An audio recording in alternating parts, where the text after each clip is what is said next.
एक लीडर के नेतृत्व में देश आगे बढ़ता है।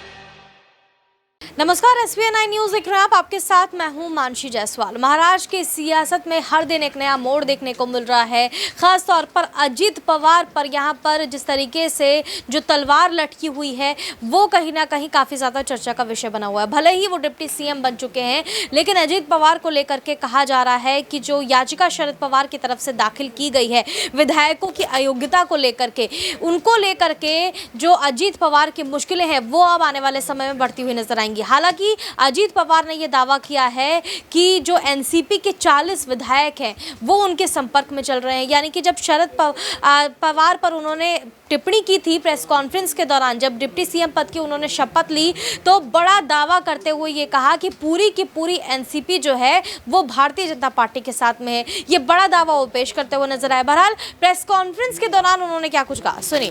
एक लीडर के नेतृत्व में देश आगे बढ़ता है। शुरू में अलग था, पंडित जवाहरलाल नेहरू जी के नेतृत्व में देश जब काम कर रहा था, देश में जब ये लोग काम कर रहे थे तो सरदार वल्लभ भाई पटेल, बाकी के जो लोग बहुत से थे, उन्होंने सबने मिलके वो देश चलाया। उसके बाद लाल बहादुर शास्त्री, इनका नेतृत्व आया। उसके बाद इंदिरा जी का नेतृत्व आया। इमरजेंसी के वक्त इंदिरा जी को अपने देश के लोगों ने थोड़ा सा बाहर उनको हरा दिया था, वो खुद भी हार गई थी। लेकिन उसके बाद वापिस जो लोग इकट्ठा हुए अलग अलग पार्टियों के, जिसको हम खिचड़ी बोलते हैं, वैसा हुआ। वो गवर्नमेंट ज्यादा चला नहीं, 2.5 साल के अंदर ही चुनाव हुए। वापिस इंदिरा जी का नेतृत्व में उनका करिश्मा था, उनके नेतृत्व में ही सरकार आई। उसके बाद राजीव गांधी के नेतृत्व में सरकार आई। और ये सब होने के बाद बहुत सालों के बाद मैं भी मेंबर ऑफ पार्लियामेंट बना 91 में, ये भी 91 में, हम साथ साथ तब एक कांग्रेस थी, कांग्रेस के वे मेंबर ऑफ पार्लियामेंट के नाते हम वहां चुनाव जीत के गए थे। तब देखा था बहुत सालों से 1984 के बाद, ठीक तरह से सुनो, 1984 के बाद अपने देश में कोई भी एक ऐसा नेता कि उनके नेतृत्व में देश आगे जा रहा है, ऐसा कभी हुआ नहीं। अलग अलग गुट को एक करके देश को चलाने की कोशिश की गई। लेकिन 9 साल आपने देखे होंगे, उसमें नरेंद्र मोदी साहब का नेतृत्व में आज देश काम कर रहा है। वो बाहर भी पॉपुलर है, यानी अब्रॉड, बाहर अगर कोई भी देश में जाते हैं अपने भारत की तरफ से, तो सब उनको सपोर्ट देते हैं, सब उनको बहुत अच्छा नेतृत्व ऐसे बोलते हैं। और ऐसा होते हुए उनका भी काम चालू है। और ये काम करते वक्त आपने भी देखा वंदे भारत ट्रेन हो या अलग अलग बहुत से कुछ रोड्स हो, नेशनल हाईवे के जो कुछ काम हुआ है या 9-10 साल में, वह जो अगर आपने देखा बाकी की डेवलपमेंट के बारे में, ऐसे सब ठीक तरह से चालू है।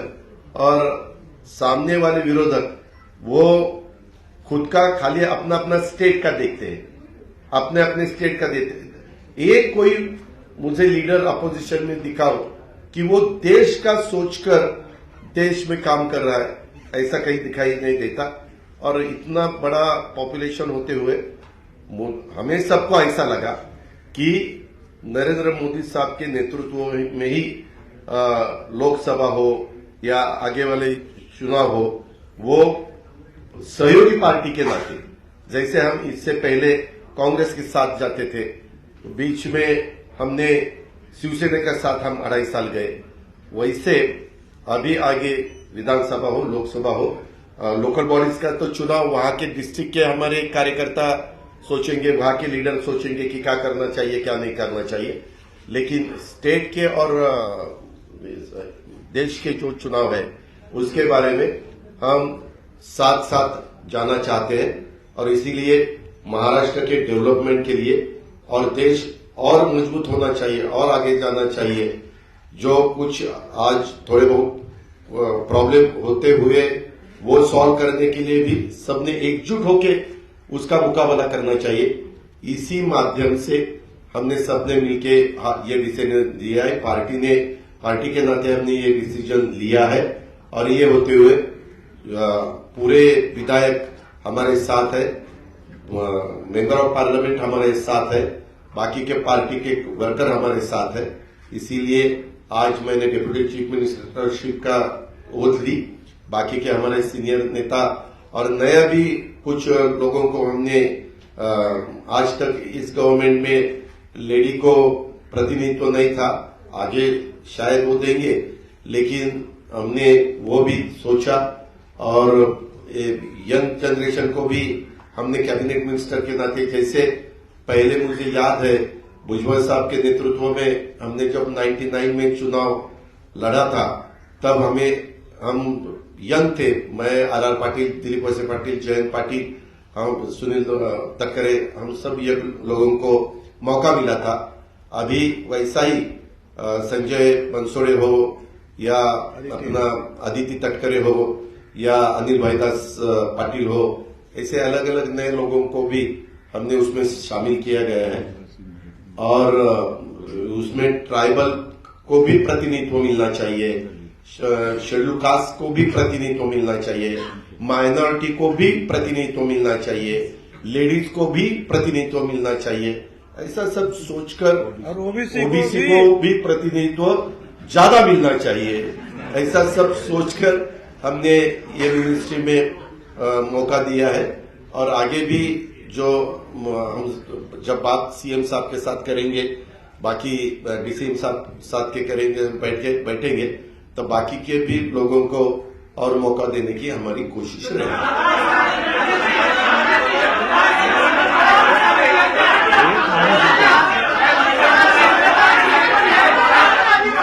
तो सुना आपने अजीत पवार किस तरीके से यहाँ पर बड़ा निशाना साधते हुए नजर आए और उन्होंने साफ तौर पर कहा कि एनसीपी के जो 40 विधायक हैं वो हमारे संपर्क में चल रहे हैं। यानी कि अगर वाकई ऐसा होता है तो यहाँ पर कहीं ना कहीं जो शरद पवार के लिए ये कहा जा रहा है कि ये जो सारा षड्यंत्र रचा गया है वो केवल शरद पवार के कहने पर ही रचा गया है। तो क्या वाकई अजीत पवार ने जो ये कदम उठाया है शरद पवार के कहने पर उठाया है? आप इन तमाम मुद्दों पर क्या सोचते हैं हमें कमेंट करके जरूर बताएं। देश और दुनिया की तमाम बड़ी खबरों के लिए देखते रहिए SPN 9 न्यूज़।